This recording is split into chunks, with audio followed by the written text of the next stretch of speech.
Pues soy Ricardo Ruiz de la Serna, soy profesor de la Universidad CEU San Pablo y vamos a hablar del desafío que los totalitarismos supusieron para los cristianos, ¿no? Para los creyentes en general y en particular para los seguidores de Cristo.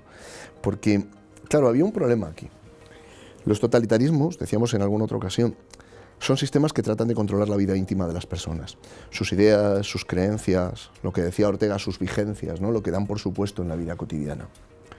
Y en la medida en la que no lo pueden controlar, ven la vida religiosa, la vida de fe, como una amenaza, en algunos casos, o como una dimensión prescindible en otros.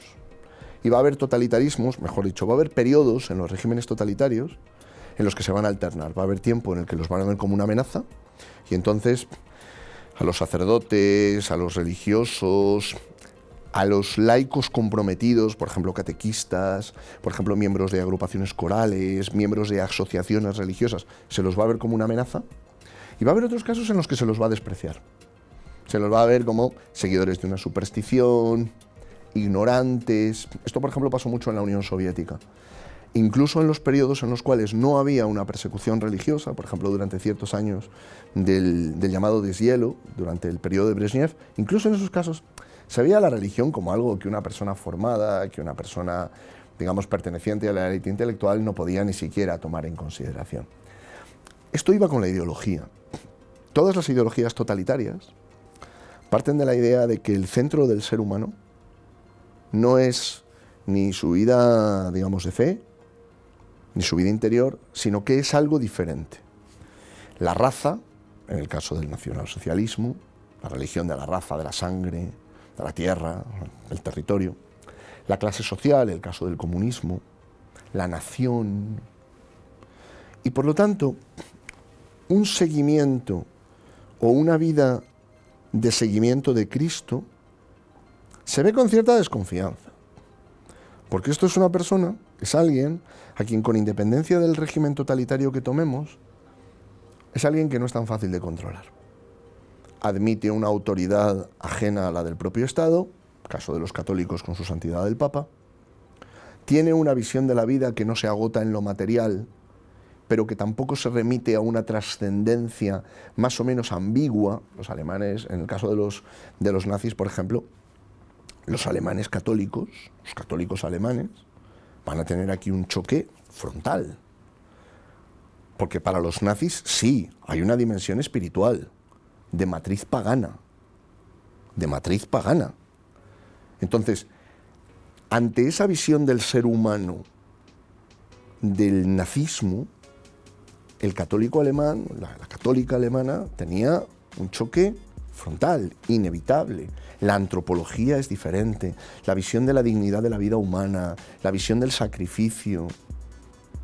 Algo parecido va a pasar en la Unión Soviética. Frente a la idea de la revolución permanente, de la liberación del proletariado y de que cualquier cosa es legítima, porque ¿qué es una vida humana en comparación con la liberación de toda la humanidad y el acceso a una sociedad sin clases? Frente a eso, la visión del cristiano es la visión de que la vida inocente ha de ser preservada y de que incluso el culpable tiene una dignidad intrínseca que Dios ha impreso en él, está hecho a su imagen y semejanza, incluso el culpable.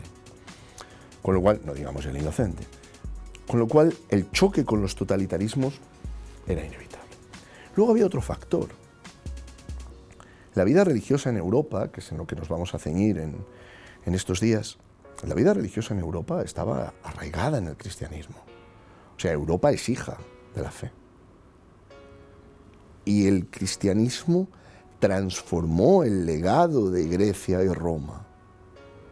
Entonces, desarraigar la fe era un paso necesario para poder sustituir la fe por otra cosa. La raza, la sangre, el Estado, la nación, lo que se quisiera poner. Y amores ordenados que se habían dado tradicionalmente en la historia de Europa, el amor a la patria, por ejemplo, el amor a la propia cultura, eran sustituidos por la sumisión al Estado. Y para esto la vida religiosa, y en particular la fe católica, era algo que había que desarraigar. Había un precedente del que desgraciadamente no se habla lo suficiente, pero que da algunas claves para entender nuestro mundo, que es el precedente de la Revolución Francesa. es decir, la Revolución Francesa, trata de someter o de erradicar la vida religiosa.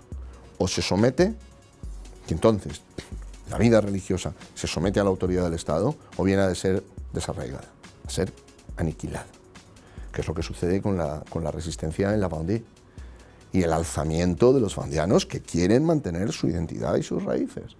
Y lo que se libra contra la Vendée es una guerra de exterminio.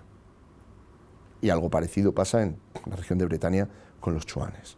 Y esta tensión entre el creciente poder del Estado que termina dando los totalitarismos y la resistencia de la vida de fe, del seguimiento de Cristo, no se me ocurre una forma mejor de llamarlo, ¿no? Y en el caso de los católicos, de la sumisión a la autoridad del Papa y de la aceptación del magisterio y de la santa tradición de la Iglesia, esta tensión atraviesa todo el siglo XIX y iba a decir, no termina porque dura hasta nuestros días, pero conduce en el siglo XX a este escenario terrible que vemos de los regímenes totalitarios, donde se dan, digamos, tres conflictos fundamentales. El primer conflicto es qué ha de hacer la persona, qué ha de votar, qué opciones educativas ha de escoger, qué modelo de sociedad ha de defender. Y aquí hay dilemas terribles que la historia nos muestra que a veces hay que afrontar. Si defender o no defender la familia, la iglesia, el templo, los derechos de los creyentes frente a una autoridad del Estado cada vez más abrumadora y cada vez más violenta. La confianza en la evolución de los acontecimientos, no, la confianza en la providencia, que se manifiesta a lo largo de los acontecimientos, ¿no? Me estoy acordando, por ejemplo, de un momento verdaderamente, de uno de mis héroes, ¿no? Von Galen, el obispo de Münster. Von Galen denuncia desde el púlpito, con su autoridad de obispo, el programa de eutanasia que los nazis están ejecutando. Y lo denuncia con una dureza y con una lucidez ante la cual los fieles no pueden cerrar los ojos. Yo cuando leo las homilías en las que él denuncia el programa de eutanasia, me acordaba de cuando en el pasaje evangélico, ¿no? En el que dicen de Jesús, habla con autoridad y no como los otros. Habla con autoridad, no habla como los demás. Y hay un momento en el cual uno ve la importancia que en un momento determinado tiene una persona. Me estoy acordando de Irena Sendler, por ejemplo. Irena Sendler es una religiosa polaca que salva a judíos, es detenida, es torturada, no revela dónde están. Irena Sendler está vinculada con un grupo Żegota, que es un grupo polaco, de la resistencia polaca, integrado en la resistencia polaca. Es un grupo formado por no judíos, muchos de ellos católicos, que salvan a judíos, porque consideran que es su obligación, que es su deber. Y me parece interesante verlo también así, porque uno tiende a pensar que la resistencia ante los totalitarismos se hizo solo en clave de afinidad religiosa. Es decir, los católicos ayudaron a los católicos, los luteranos a los luteranos, los evangélicos a los evangélicos, los ortodoxos a los ortodoxos. No, es un error.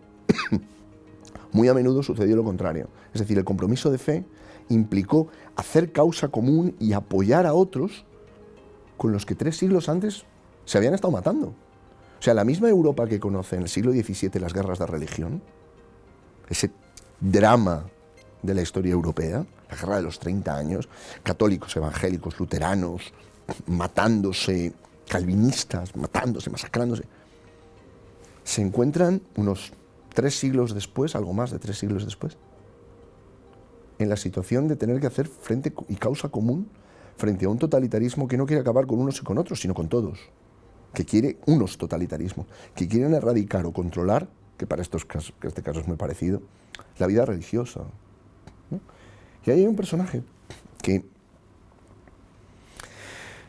nos puede dar no solamente alguna clave, ¿no? Sino que nos puede arrojar algo de luz sobre la naturaleza del totalitarismo. Yo voy a permitir... Este es un libro que vamos a leer en varias ocasiones en estos programas.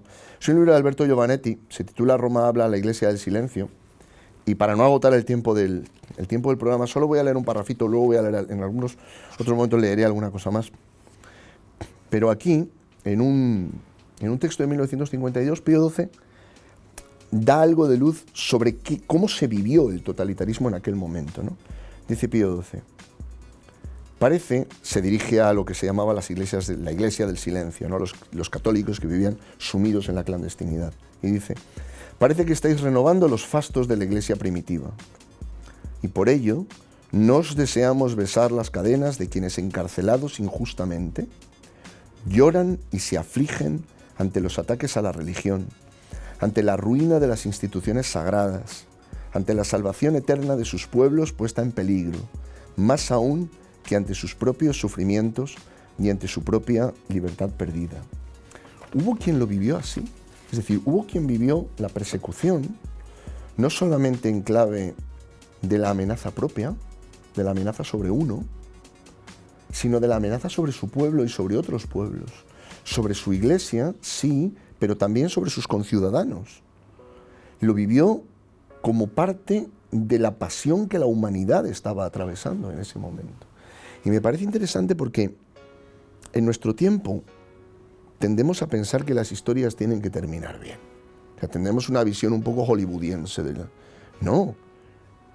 Durante los regímenes totalitarios hubo episodios que terminaron verdaderamente muy, muy mal.